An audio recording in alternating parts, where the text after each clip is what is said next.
Is this a comedy or a serious spy movie? Is it a twist or modernization of Goldfinger, The World Is Not Enough, Quantum of Solace, or Die Hard with a Vengeance? What was that cherry red Ford Mustang doing there? Who has the dirtiest mouth?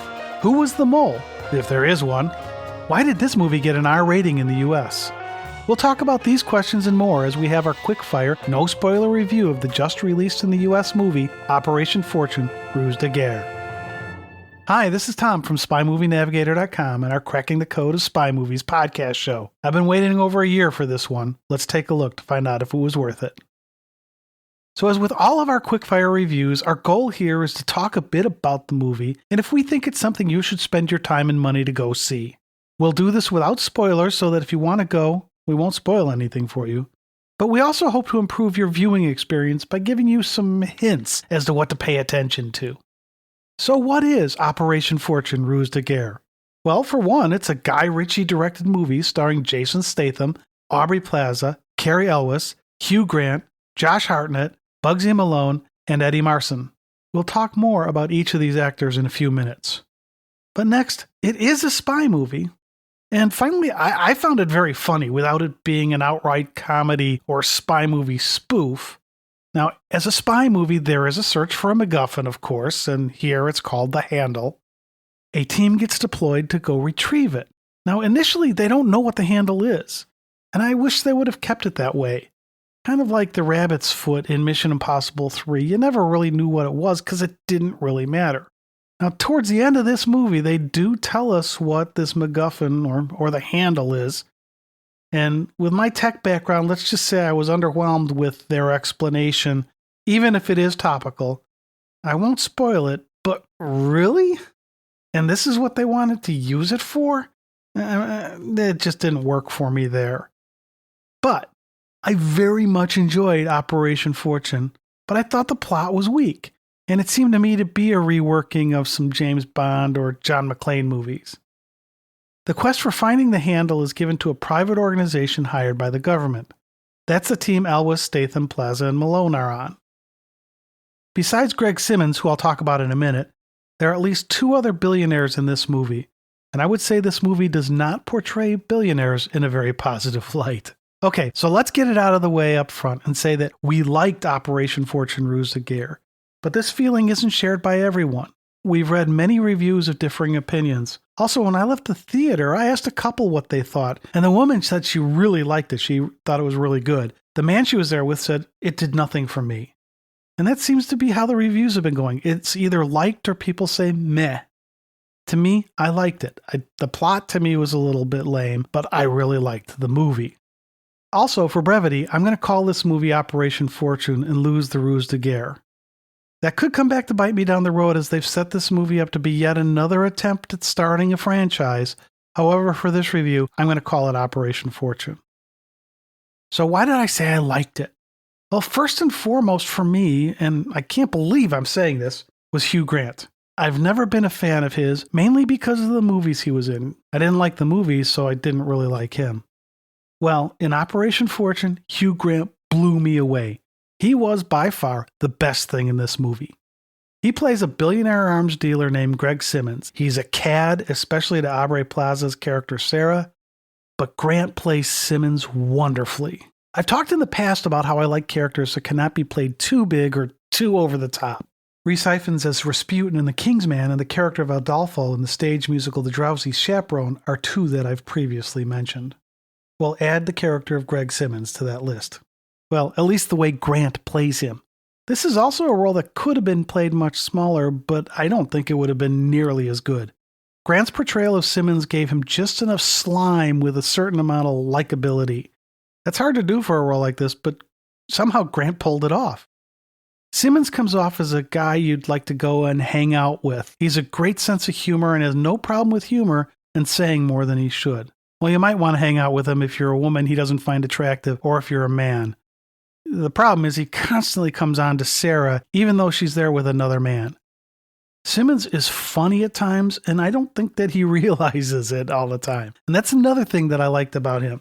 I can see how some people don't like the Greg Simmons character because he is such a cad. But for me, it works, and Hugh Grant played him wonderfully. The next character I want to talk about here is Aubrey Plaza's portrayal of Sarah.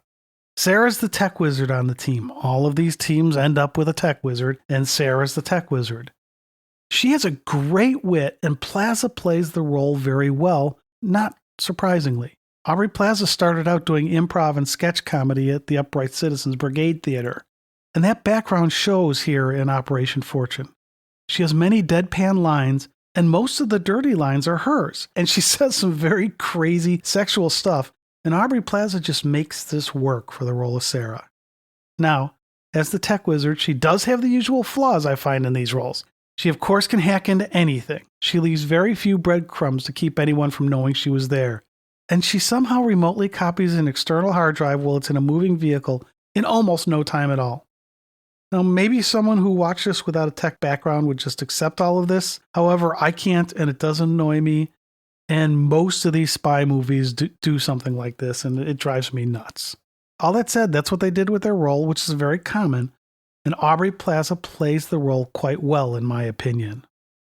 Now, two other characters played by Cary Elwes and Eddie Marsan are management roles, and both of these guys do this well. Cary Elwes plays a character called Nathan, and he's got a larger part than Marsan. Elwes shows off a dry sense of humor, and it works really well here.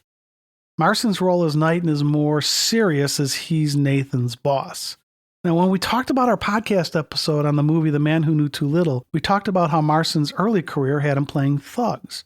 Well, 25 plus years later, he's getting different roles, but performing them very well. Nathan's role gives us something in the opening of the movie that we liked a lot. He has to walk through a government building down some very long corridors that are made of tile. The Foley work on this is great as his footsteps are quite loud and rhythmic. It ends up feeling like a clock ticking. We won't tell you what they intersperse on the screen during this rhythmic start, as we don't want to spoil anything, but the sound continues even when he gets where he's going. And we're subtly being told that the clock is ticking on a mission. It's really well done. Now, another actor in this movie, Josh Hartnett, plays a character called Danny Francesco, who's a famous action movie star. He's told that he was needed for his greatest role yet. This role is full of humor, mainly in how this civilian is thrust into the role of a spy. Now, we often talk about the reluctant spy in our podcast, and Danny certainly fits the bill. We like how they used his celebrity to assist with the mission. Now, as an aside, in our interview with Julian Glover, who played Christados in For Your Eyes Only, he talked about his greatest role ever. But here, when Danny's told that he was needed for his greatest role yet, was instantly brought back to our Julian Glover interview. Anyway, the movie has a very funny closing credits scene that perfectly shows us how this movie star learned from his experiences. At first, I wasn't sure about Hartnett in this role, but he grew on me quickly, and I ended up thinking it was really good casting. Another character to talk about is JJ, who's played by Bugzy Malone. He's pretty quiet, but he's an effective agent. I think it would have been nice to see his character given more depth. I wanted to know more about who he was and why he was so reserved in what he did. So this all brings us to Jason Statham, who plays Orson Fortune. He's the lead agent in the case. Now, similar to what I said about Ryan Reynolds and Dwayne Johnson in our review of Red Notice, Statham plays Statham. It's almost identical to pretty much most of the roles you've seen him do. He plays this type of character very well, but you know what you're getting. And in Operation Fortune, he plays this role really well. But he does have more one-liners in this than I'm used to seeing from one of his characters. But his role is predictable. Now, I might be slightly jaded as I talk about this because this weekend I watched this movie and I also watched the 2021 movie Wrath of Man. That movie also stars Statham, Hartnett, and Marsan. And it was directed by Guy Ritchie. Hartnett and Marsan had very different roles in that movie, but Statham's character H was very, very similar to Operation Fortune. So again, Statham performs the role very well. It just is like, I've seen this before. And it isn't in a series like a James Bond or a Mission Impossible where you're seeing the character of James Bond or Ethan Hunt done in multiple movies. This is a different movie, a different character, but almost identical to what we've seen before from Statham. Now, there was a scene in that Wrath of Man movie that made it into Operation Fortune as well. In Wrath of Man, some bad guys use a saw to gain access to a vehicle, and they do it again in Operation Fortune. Now, if I hadn't watched Wrath of Man this weekend, I wouldn't have thought anything of it. I would have just thought that it was a cool way to do what they did. But I did see it, and it brought this ties back with Statham in my mind more. Also, there is a comment that was taken straight out of the movie Taken, talking about Orson Fortune's special set of skills. It wasn't the full quote from Taken, but when it was said, I think you're instantly drawn to Taken. So again, I don't want to give the impression that I don't like Statham in Operation Fortune. I do. However, my point is that this is the same actor doing almost the same role that we've seen him do in other unrelated movies. Okay, so let's move on to another star of Operation Fortune, the red Ford Mustang. I know that when Dan sees this movie, he's going to love this car because he loves Mustangs. I know nothing about Mustangs, but I read on autoevolution.com that they thought this was a 1966 Mustang. Well, regardless of the year, it's a beautiful car. It wasn't tricked out like a James Bond car, but it's used a couple times in the movie and really stands out. This car was driven by Danny Francesco in an earlier movie of his, and I thought it was a clever way to bring more of Francesco's background into the plot without trying too hard. I also want to highlight the costumes that costume designer Tina Kalivas put forth. Nathan's suit in the opening of the movie, Sarah's red dress, the blue cotton jacket that Orson wears are all examples of costuming that works, and it's throughout the movie. The costuming here is just fantastic.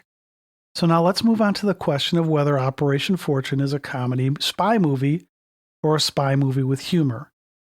I think it's more of a spy movie with some humor, but it is more humor than we normally get in something that isn't trying to be a spoof like Austin Powers. The writers, Guy Ritchie, Ivan Atkinson, and Martin Davies, give us a lot of great one-liners. And Greg Simmons is hilarious, but I don't think he's trying to be. As we mentioned, some of the dirtiest lines are said by Sarah, and they're often quite funny and pretty dirty.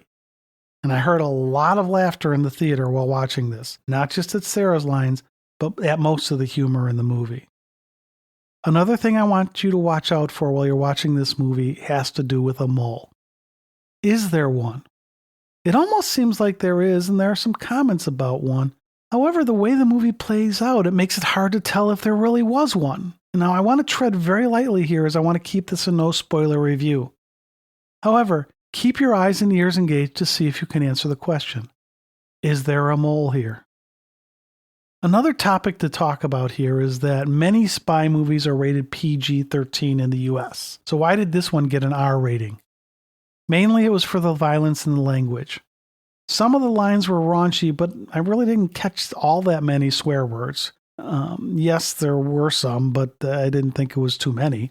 Also, there was some violence that I thought worked very well for the movie. And after watching it, I was a bit surprised with the rating as it seemed like a PG-13 movie to me. Maybe a second viewing would change my mind, but it did get an R rating here in the US. Also, I made a note while watching that there's a lot of product placement in this movie. I don't mind some, however, it can get overdone, and in this movie I think it was. One other thing that intrigued me that I never quite got was a scene on the television during a mission. During this scene, on the television is a scene from Butch Cassidy and the Sundance Kid. It's the scene where the song Raindrops Keep Falling on My Head was shown. It was a nice callback to that movie, but I didn't quite get why it received such prominence here. It's been many years since I've seen Butch and Sundance, so maybe if I rewatch it, I'll get the placement here, but it had me confused more than anything. Finally, I want to talk about the delay this movie endured. Operation Fortune Ruse de guerre was supposed to come out about a year ago. However, it was delayed because of some bad luck because of some world events. Russia invaded Ukraine right before this movie was supposed to be released. Now, some of the bad guys in this movie were supposed to be Ukrainian. Well, it is possible that in the original cut we were told that, but I didn't catch anything that told us they were from Ukraine. They had names that could have been Russian, Ukrainian, or from many other countries, but I never heard their country expressly identified. So I'm wondering if there was some additional editing done to the movie to take that out. So that's a wrap of our no-spoiler review of Operation Fortune Ruse de guerre. This was a movie that we enjoyed, especially the humor, The plot was just okay, but I think it's worth watching just for Hugh Grant's performance. If you watch it, please send us your thoughts at info@spymovienavigator.com. This has been Tom from spymovienavigator.com and our show, Cracking the Code of Spy Movies. Please help us out and subscribe to our show through your favorite podcast app. Thanks for listening. We appreciate it.